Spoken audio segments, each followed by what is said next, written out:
Do you think the old relic even gets what the hell we're saying?" Alistair didn't bother to whisper.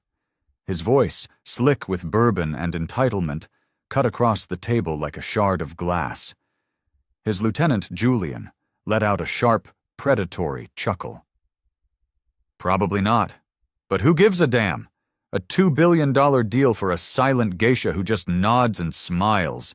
I'd make that trade every single day of the week." That's how it started. In a place built on illusions. A private dining room suspended 50 stories above the neon-drenched chaos of Miami. A glass box they called the Apex. It was a room designed to make gods feel at home, with a view that stretched from the glittering towers of Brickell to the inky blackness of the Atlantic. What was supposed to be the birth of a legendary tech merger, a handshake worth billions, quickly curdled into something else entirely. It became a war fought in the spaces between words, in the cold assessment of a glance, in the crushing weight of prejudice. At the head of that vast marble table sat Kenna Tanaka, the woman they called the Ghost of Ginza, a titan of the tech world who had clawed her way up from nothing to build an artificial intelligence empire that was rewriting the future of medicine. But tonight, she was silent. Her silence wasn't a void. It was a fortress. She chose not to speak English. Not because she was incapable, but because she refused to. It was her shield, her scalpel, her test. And moving through the shadows of this opulent battlefield was Imani Williams. Young, black, with a quiet grace that made her almost invisible. To the men at the table, she was just a waitress, a pair of hands to refill their ridiculously expensive wine. But they were wrong. She wasn't just serving. She was absorbing. Every sneer, every dismissive flick of the wrist, every casual slur they thought was swallowed by the ambient jazz. But Imani heard it all. The crude jokes, the way they called Kenna an exotic prize, a relic to be acquired and shelved. They saw a quiet, elderly Japanese woman, an obstacle, a signature on a dotted line. They had no idea they were in the presence of a queen, and they were about to be undone by the one person in the room they never even saw. What transpired in that room wasn't just a negotiation falling apart. It was a demolition, a quiet revolution served up on a silver platter. Now, this is not just some story about rich men behaving badly.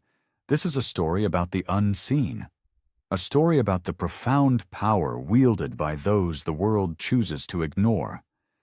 It's for every woman who has been talked over, for every person of color who has been underestimated, for anyone who has ever used their silence as a shield. When Imani finally decided to speak, she didn't just translate a few words. She detonated the entire room. So, before we pull the pin on what really happened that night, the lies, the greed, the breathtaking act of defiance, do me a favor. Hit that subscribe button and ring the bell. We drop stories like this one every single week. Stories that pull back the curtain on the world you think you know. Because the person you dismiss today might just be the one who owns your world tomorrow. Trust me, you're going to want to stick around for this. The restaurant was more of a monument than a place to eat. The Apex sat atop the new Centurion Tower in Miami, a needle of steel and ambition that pierced the humid Florida sky. To get there, you needed a reservation made months in advance and a net worth that could withstand the shock of the bill. The elevator ride alone was an experience, a silent, stomach-dropping ascent in a glass capsule that made the city look like a scattered handful of jewels. Inside the private suite, the air was thick with the scent of money, old leather, expensive perfume, and the faint, sweet aroma of seared scallops with truffle foam. A single, massive chandelier, a galaxy of hand-blown crystal, hung over a table carved from a single slab of obsidian. The panoramic windows were the only art on the walls, displaying a 360-degree spectacle of a city high on its own success. At one end of this obsidian stage sat Alistair Vance, the CEO of Omnicore Dynamics. He was a man sculpted from privilege. Tall, with a mane of silver hair that looked meticulously unkempt, and the kind of deep, year-round tan that only comes from yacht decks and private golf courses. He wore a Brioni suit so perfectly tailored it looked less like clothing, and more like a second skin. He spoke with the easy, booming confidence of a man who had never been told no in his entire life. To his right was Julian Croft, the CFO, the attack dog. Younger, leaner, with a nervous energy that vibrated under his designer suit. He wore a watch that cost more than a mid-sized sedan, and a smirk that never quite reached his cold, calculating eyes. If Alistair was the king, Julian was the jackal, snapping at the heels of anyone who stood in the way of the next acquisition. They were the poster boys of corporate colonialism, sharks who saw the world as a series of territories to be conquered. And across from them sat their intended conquest, Kenna Tanaka, founder and visionary CEO of Kenshin Robotics, the Tokyo-based behemoth that had perfected neuro-integrated prosthetics and surgical AI. To them, she was a puzzle to be solved, a final piece in their global domination puzzle. But tonight, she was an enigma wrapped in silence. She was 65, but possessed a stillness that made her seem ageless. Her hair was a stark, elegant white, pulled back in a simple knot.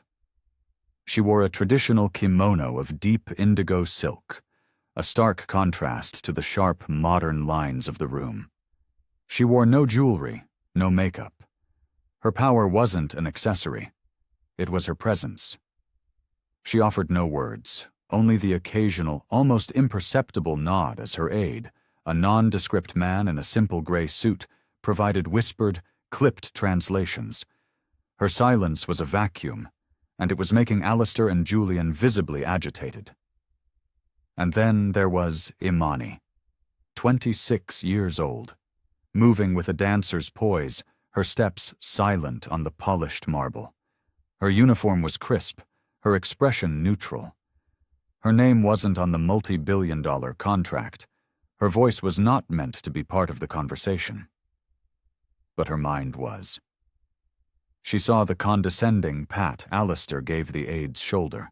She saw Julian's impatient finger tapping on his phone screen under the table.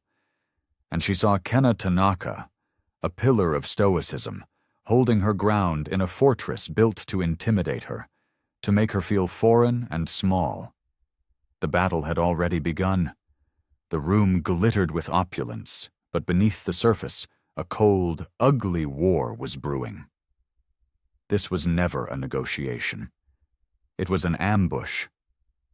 And none of them, not the sharks, not the queen, not the aide, knew that the most dangerous person in the room was the one pouring the water. Not yet. The first toast was a masterclass in arrogance. Alistair raised his crystal tumbler of Macallan 25 with a theatrical flourish. "To the future?" he boomed, his voice echoing slightly in the vast room. "A future where Kenshin's brilliant innovation meets Omnicore's global power, a true meeting of East and West." He smiled a brilliant, predatory smile, as if he'd just coined a phrase destined for the history books. Kenna Tanaka merely inclined her head, a gesture of infinitesimal grace. She lifted her small porcelain cup of sake, took a silent sip, and set it down. No words, no translation from her aide. Julian leaned toward Alistair, his whisper a venomous hiss. "What the hell was that? Is she agreeing or just being polite? I can't read this." He made no real effort to conceal his contempt. Kenna murmured something in Japanese to her aide. The man turned his impassive face to the two Americans. "Madame Tanaka appreciates your vision for the future." That was it. That was the rhythm of the entire excruciating evening.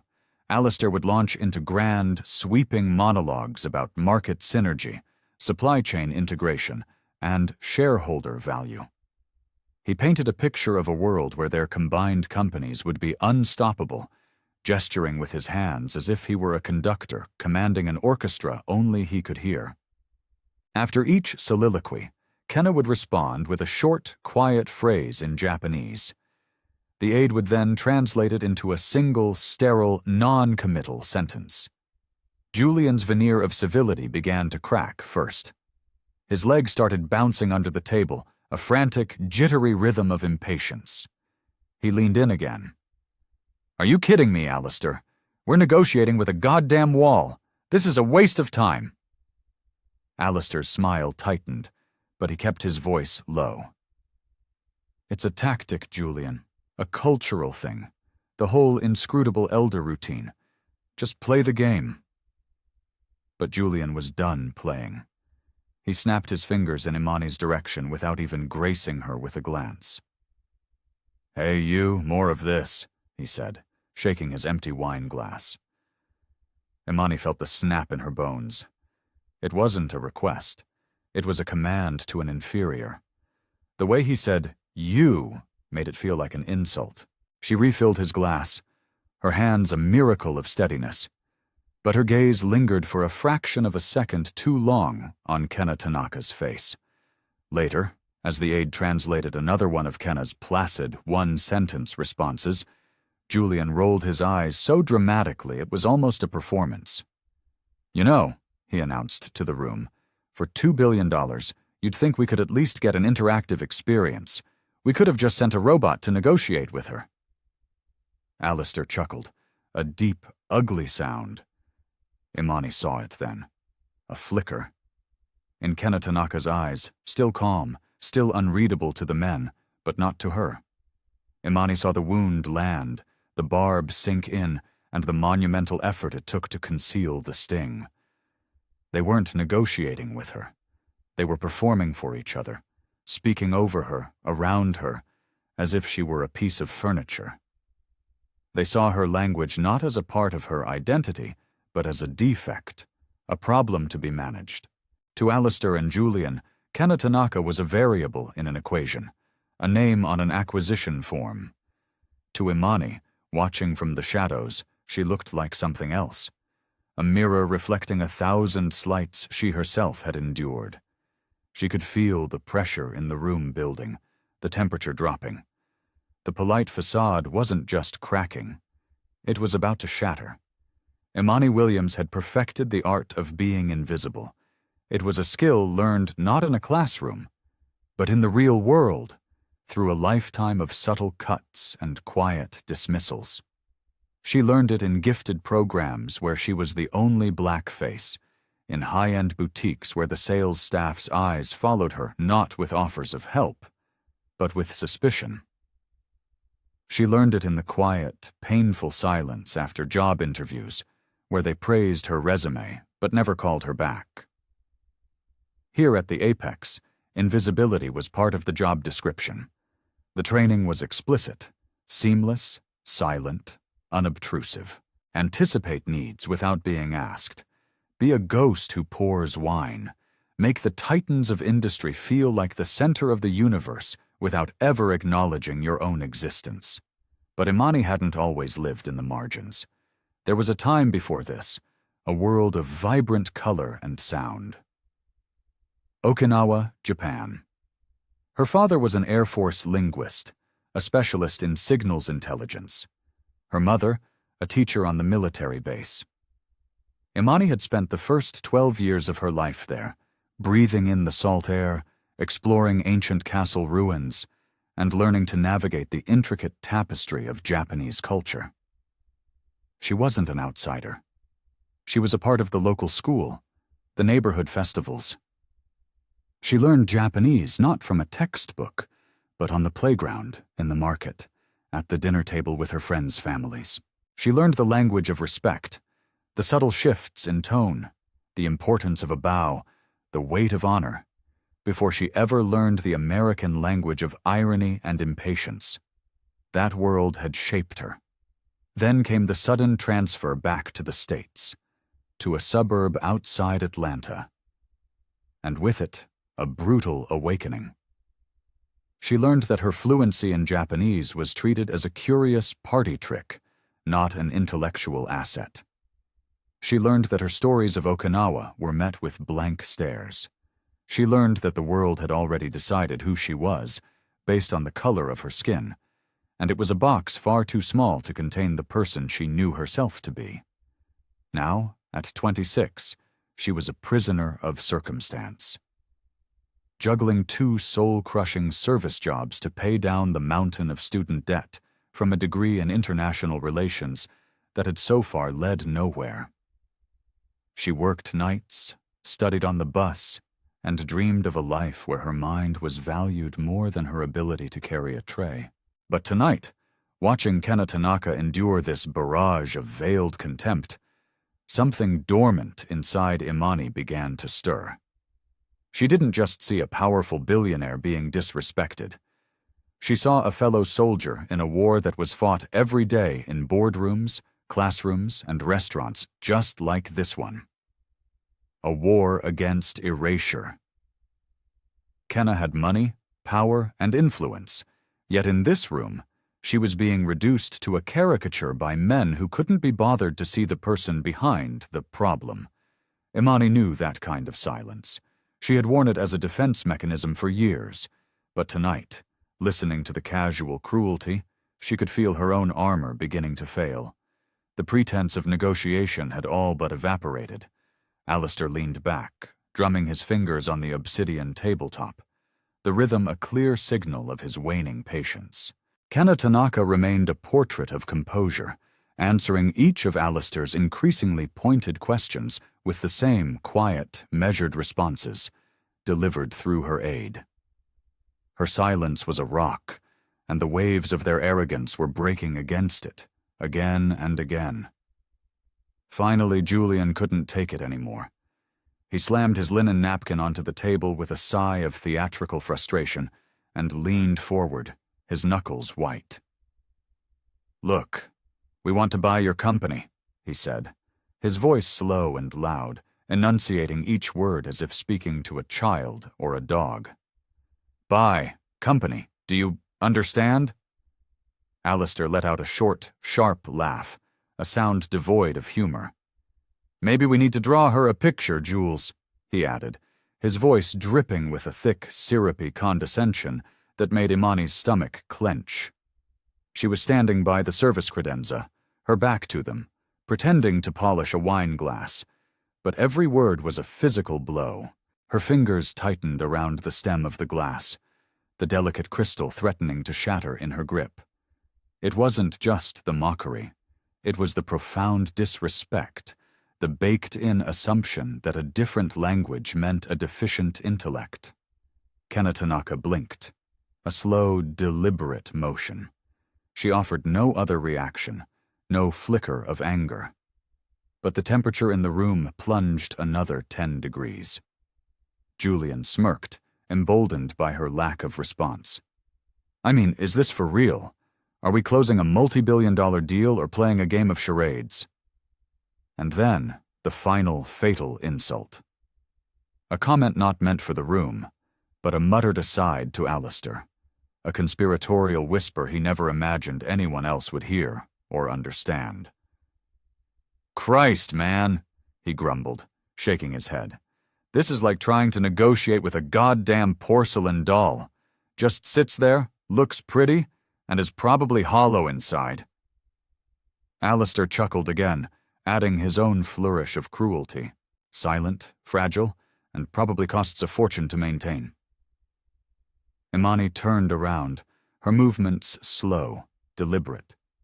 Her heart was a frantic drum against her ribs, but it wasn't the beat of fear. It was a war drum, a call to arms. She looked at Kena, whose expression was still a mask of serene neutrality. But Imani saw it, the tightening of her jaw, the almost microscopic flinch in the muscles around her eyes. She saw the storm gathering behind the mask. Suddenly, a hand clamped down on her shoulder. It was Marcus, her manager, a cold, ambitious man who prized protocol above all else. "Don't even think about it," he whispered, his voice a low threat. You exist to pour wine. You speak when they ask you a question about the menu. That's it. Do your job." She nodded numbly, the weight of his warning pressing down on her. But it was too late. Something inside her had already snapped. Kenna spoke then, a single phrase in Japanese, not to her aide, not to the men, but to the empty space in front of her. It was so quiet, Imani almost missed it. "Watashi no sonzai ni, dareka kidzuite kurenai no daruka?" Imani heard it with perfect, devastating clarity. Is there no one here who even sees that I exist? And in that instant, Imani Williams knew. This wasn't just ignorance. It wasn't a cultural misunderstanding. This was a deliberate act of erasure, and she was no longer willing to be a silent witness. The room was suspended in that strange, taut silence that follows a moment of profound disrespect. Julian was leaning back in his chair, a smug look of satisfaction on his face after his porcelain doll comment. Alistair was swirling the last of his bourbon, the picture of a man who believed the game was already won. The aide sat motionless, a study in professional restraint. And Kenna Tanaka. She hadn't moved. But then she spoke again. Softly, another single sentence, launched into the void between them like a message in a bottle cast into a hostile sea. She wasn't expecting a reply. She was simply bearing witness to her own isolation. Imani heard every perfectly articulated syllable. "Watashi no honto no shugata o mite kureru hito wa koko ni inai no deshou ka?" Is there truly no one here who can see me for who I am?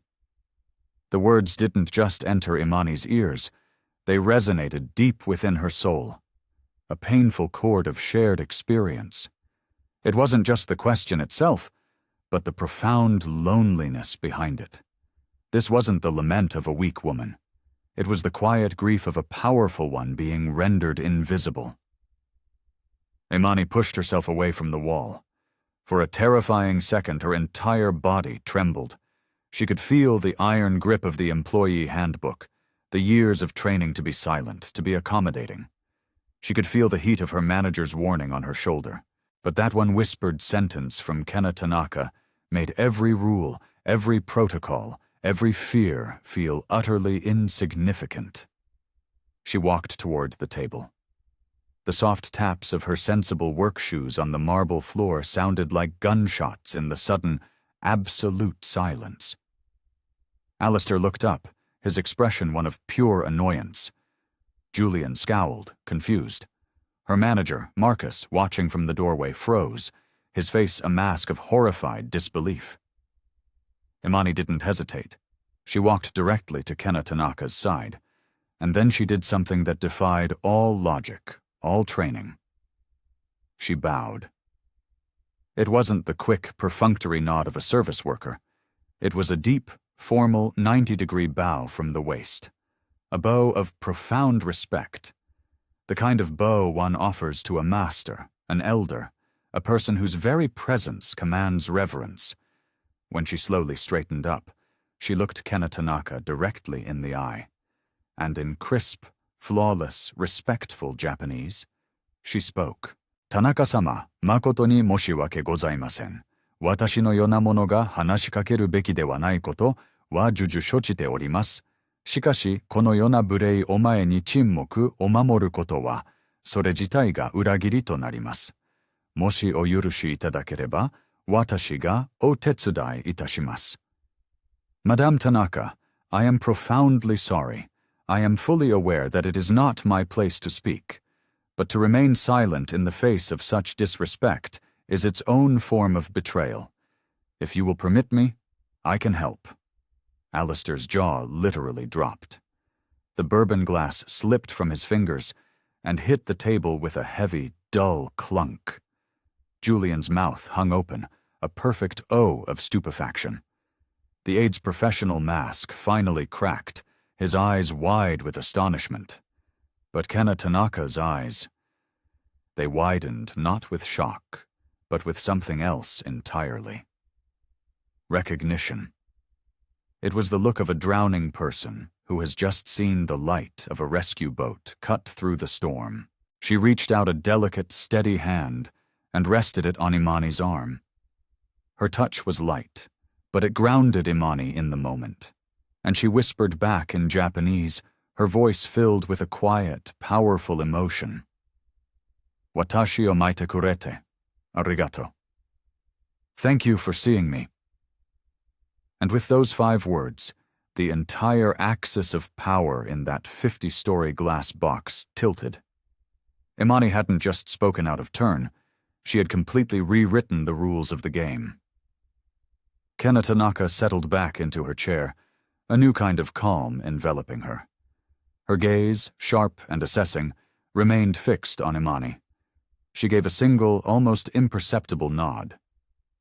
It was more than permission. It was an anointment. Imani straightened to her full height. Her voice, when she spoke again, was no longer the quiet, deferential tone of a waitress.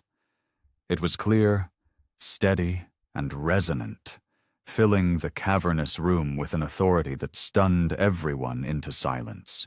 Madame Tanaka has requested that I continue as her translator for the remainder of this meeting, she announced, her words aimed directly at Alistair and Julian.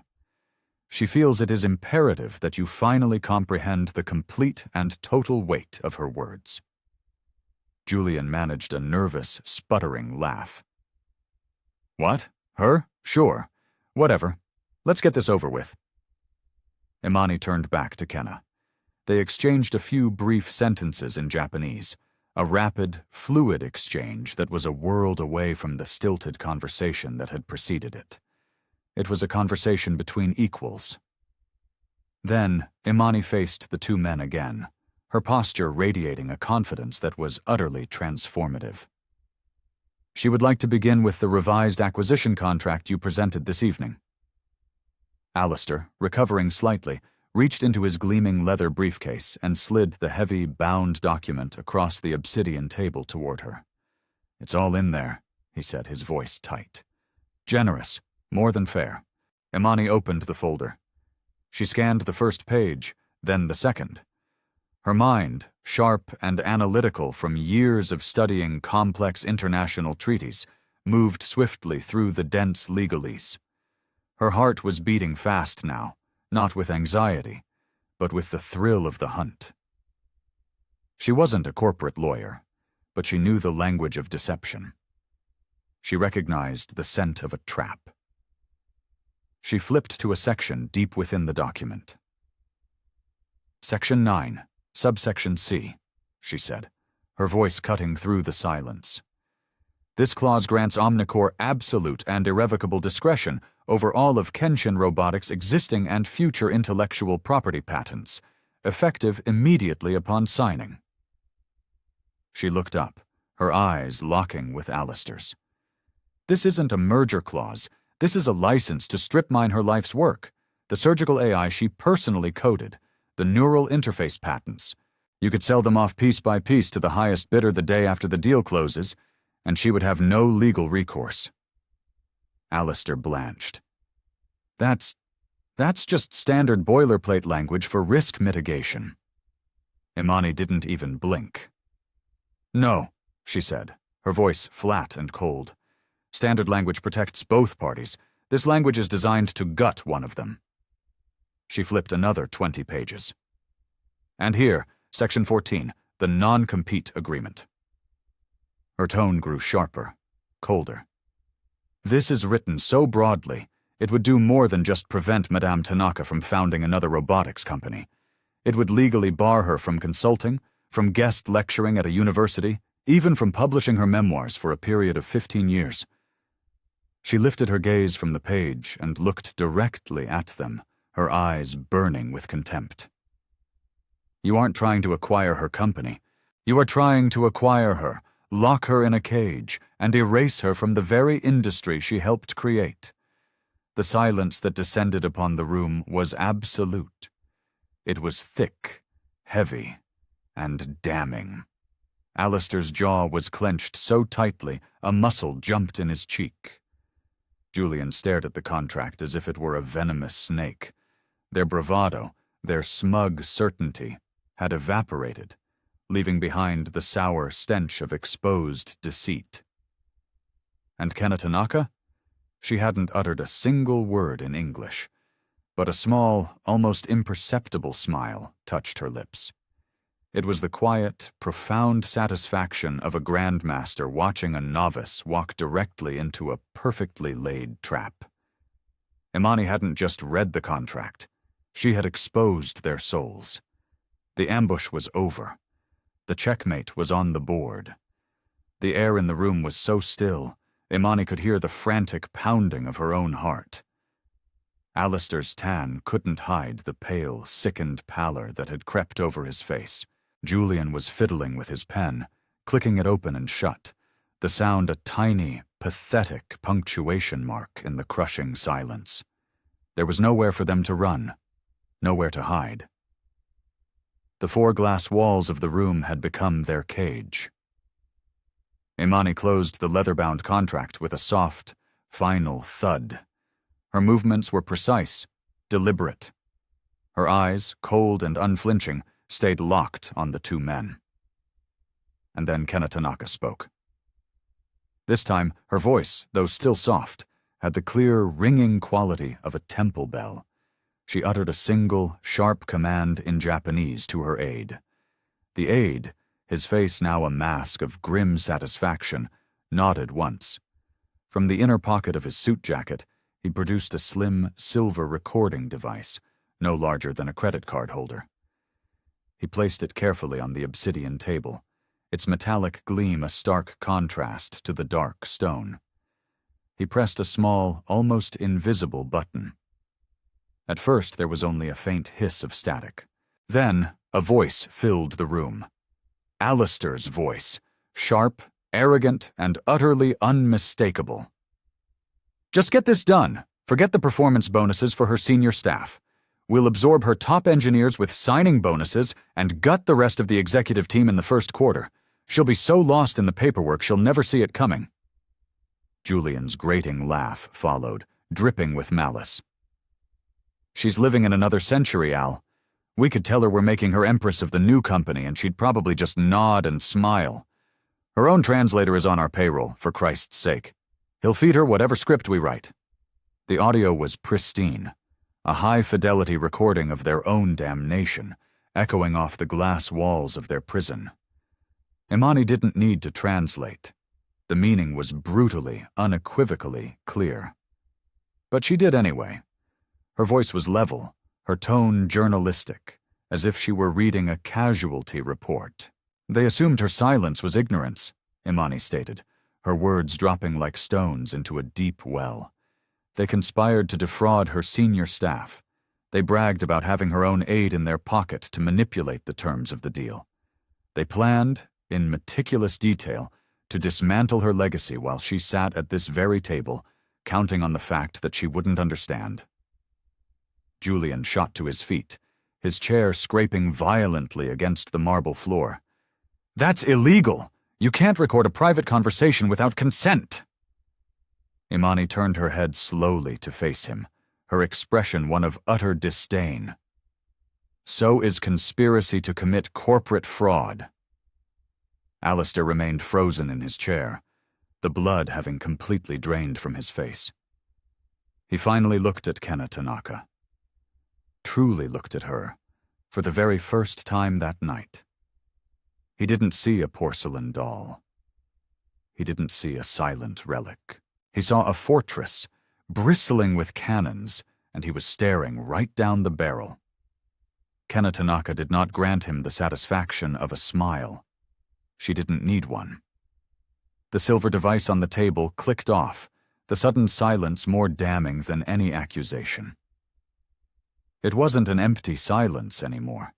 It was the silence of a verdict being rendered. Imani folded her hands neatly in front of her, her voice dropping to a low, powerful register. "You made 2 mistakes tonight. You underestimated the woman who built an empire from nothing, and you forgot to look at the woman who was pouring your wine. This was no longer business. This was a reckoning, and the battle was already over. The door to the private suite flew open with such force it slammed against the interior wall, the sound cracking through the tense atmosphere like a gunshot. Imani spun around just in time to see her manager, Marcus, storming into the room. His face was a mottled mask of crimson and white, his usual cold composure shattered into 1,000 pieces of pure fury. "What in the absolute hell do you think you're doing?" he seethed, his voice a low, vicious snarl. He strode past Alistair and Julian as if they were invisible, his entire focus a laser beam of rage aimed at Imani. "You abandoned your post. You interfered in a private client meeting. You spoke to a guest without being spoken to." Imani stood her ground. She didn't speak. She didn't tremble. She simply met his gaze. "You're done," he spat, his words like venom. "You are finished. I don't give a damn what your excuse is. You're fired. Get your things." From the table, Julian let out a short, bitter laugh. "About time someone in this god-forsaken place did their job." Imani clenched her fists at her sides, her nails digging into her palms. The injustice of it was a physical fire in her chest. She had exposed a multi-billion-dollar fraud, defended a woman from being cheated and humiliated, and this was her prize. Unemployment. "Security will see you out," Marcus said, his voice dripping with finality. Imani opened her mouth to respond, to fight, to say something, though she wasn't sure what. But the words never came. Another voice, calm and impossibly deep, cut through the tension. "Actually, she won't be going anywhere." Every head in the room turned toward the open doorway. Standing there was a man who seemed to command the very air around him. He was tall, black, and dressed in a bespoke suit of charcoal gray that radiated quiet, immense power. He looked to be in his early 50s, with a clean-shaven head and eyes that missed nothing. "Elijah Vance," he said, his voice smooth as velvet as he stepped into the room. "Lead investor at the Vanguard Group, and, as it happens, Kenna Tanaka's American business partner and the primary financier of Kenshin's expansion into the United States." Marcus, the manager, blinked rapidly, as if he'd been physically slapped. Alistair's face, which couldn't possibly get any paler, somehow did. Elijah Vance, the legendary, almost mythical investor. And his last name? Vance. He was Alistair's older brother, the successful one, the respected one. "I've been sitting at a table in the main dining room for the last 30 minutes, Elijah continued, his calm gaze sweeping over the wreckage of the meeting. "I was listening to a live feed of this entire conversation, including that enlightening recording." His eyes finally settled on Marcus, and they were as cold and hard as diamonds. "You will not be firing Ms. Williams tonight. In fact, if you value your job, you will be delivering a formal written apology to her before the end of the hour." Marcus's mouth opened and closed like a fish on a deck.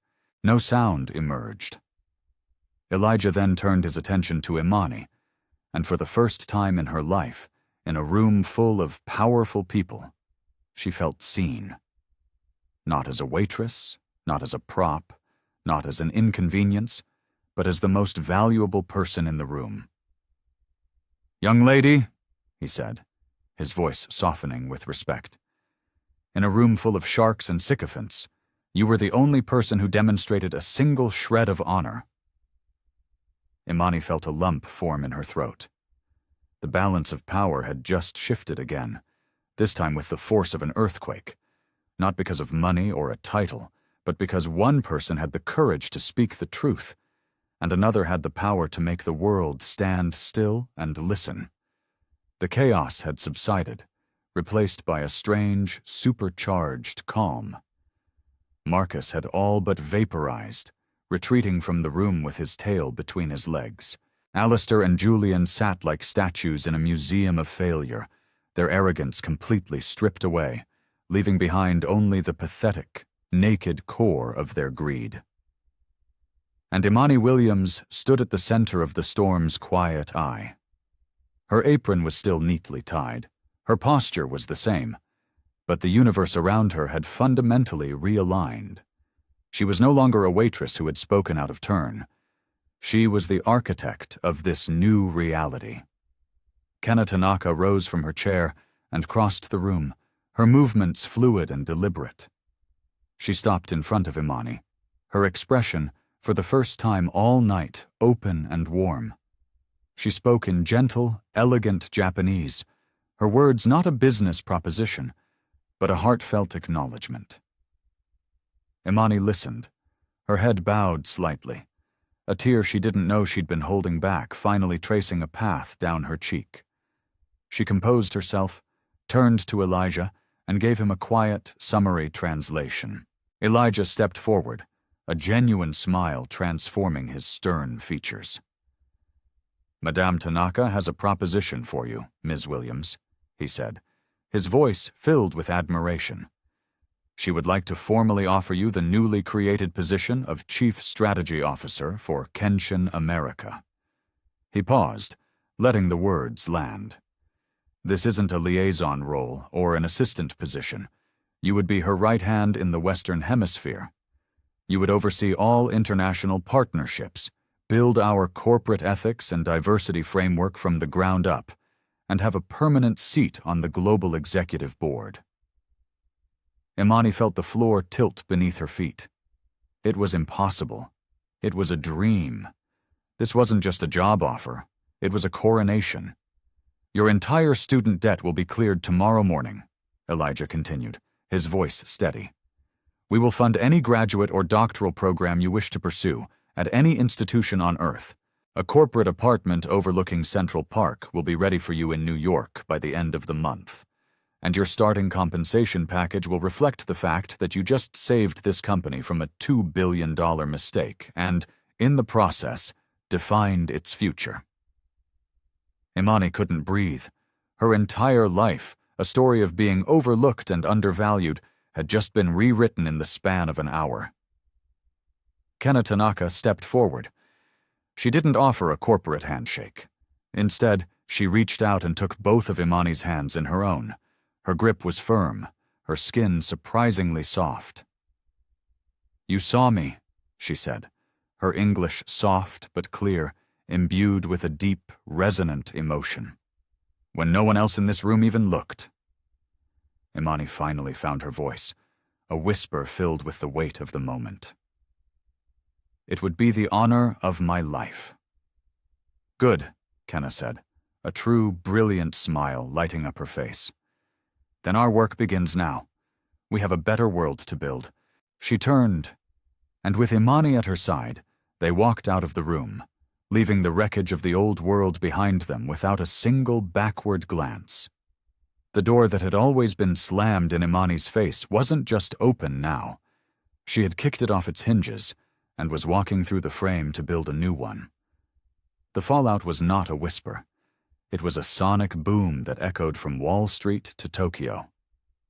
Within 24 hours, the story, expertly leaked by Elijah Vance's team, was everywhere.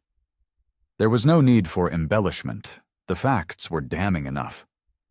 The recording of Alistair and Julian's conspiracy became the most downloaded file in the financial world. Omnicore's board of directors convened an emergency meeting that lasted all of 30 minutes.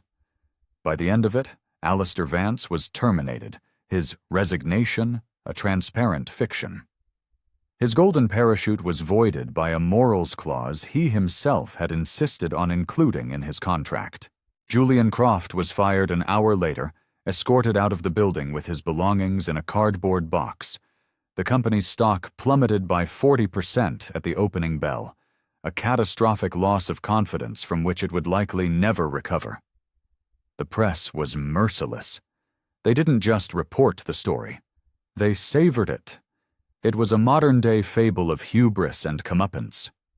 The Waitress and the Queen, how one act of courage toppled a corrupt CEO. From server to C-suite, the woman who blew up a billion-dollar deal. The narrative was irresistible. Two arrogant, powerful white men brought low by the two women they had dismissed as insignificant. An elderly Japanese relic and a nobody black waitress. The internet erupted, hailing Imani and Kenna as heroes. It was more than poetic justice. It was a cultural catharsis. For Alistair and Julian, the consequences were absolute. They became pariahs. Their names were toxic. Phone calls went unreturned. The exclusive clubs they belonged to suddenly reviewed their memberships. The world they had built their lives on, a world propped up by entitlement and casual cruelty, had turned on them completely. They had made the fatal mistake of believing their own hype, of thinking that some people simply didn't matter. They forgot that in today's world, the quietest voice, amplified by the truth, can become the loudest roar. Real power isn't always the person at the head of the table. Sometimes it's the person who's been listening from the shadows, the one who sees the things everyone else is too arrogant to notice. This was never just a story about a business deal gone wrong. It's a story about what we choose to see and what we choose to ignore. It's a story about the quiet dignity of those who refuse to be erased. Imani Williams was never just a waitress. She was a scholar, a cultural bridge, a woman of profound integrity who was forced to wear an apron to pay her bills. She carried a world of knowledge and experience within her that the men who judged her couldn't even begin to comprehend. She saw injustice, and she chose to act, not for reward, but because it was the right thing to do. And Kenna Tanaka was a billionaire, yes, but in that room, she was also every woman who has ever been patronized, underestimated, and reduced to a lazy stereotype. Her true power wasn't in her bank account. It was in her unshakable composure, her strategic patience, and her wisdom to recognize a true ally not by their suit, but by their character. These two women, from two different worlds, were targeted by men who tried to use their perceived silence as a weapon against them. But in the end, they transformed that silence into a mirror, forcing the world to see the ugliness it reflected. The truth is, we are all guilty of this. We look at the person bagging our groceries, the janitor cleaning our office, the quiet intern in the corner, and we see the uniform, not the human being. We make assumptions, we categorize, we dismiss, we move on. But what if we stopped? What if we actually looked? What if we listened? So I'll ask you this. Who are the invisible people in your life? The ones whose names you don't know, whose stories you've never considered. Never, ever underestimate the quiet ones. You have no idea the wars they've fought, the knowledge they hold, or the power they wield. And if you are one of those quiet ones, if you've ever been made to feel small, invisible, or unworthy, I want you to hear this loud and clear. Your story matters. Your voice has weight. And your moment is coming. Maybe it won't be in a 50-story skyscraper for $1 billion deal, but it will come. And when it does, speak your truth. The world is desperate to hear it. This story started in a room of prejudice, but it ends with a lesson for all of us. If this resonated with you, if it made you think, then please share this video. Let this story ripple out. Let it be a reminder. And if you want to be a part of a community that believes in the power of these stories, then make sure you hit that subscribe button and turn on your notifications. We have so many more truths to tell. And we're just getting started.